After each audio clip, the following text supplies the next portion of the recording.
Galilee shujak kol benere Mary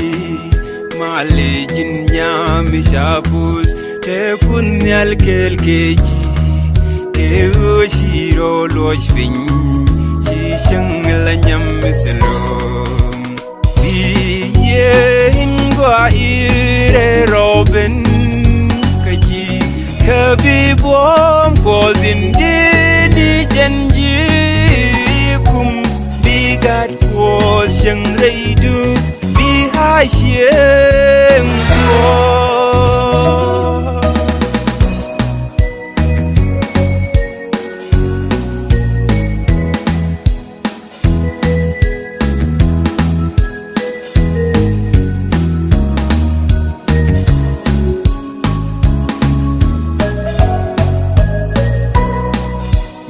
was in your probija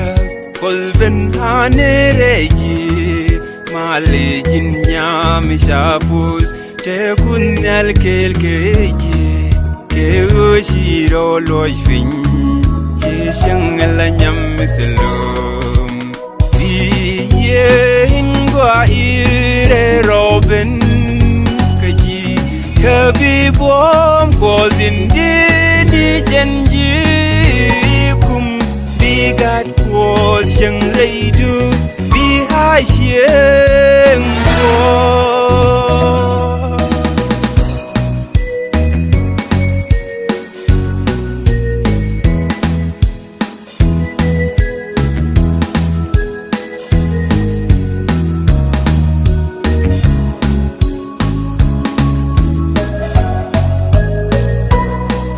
God was in your provision kolben hanereji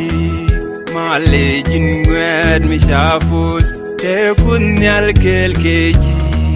ke shiro lojpin chi shangla ngwen miselom biye ingwa ire robin kaji kabibom kozindini janji kum bigat ko shang reidu bi hai xieng ko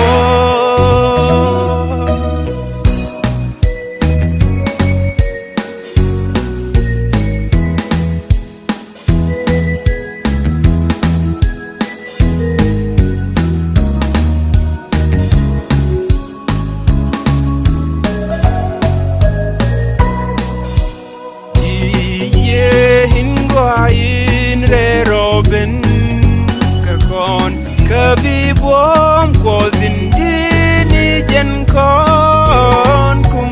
bigat ko shang reidan ban hai xieng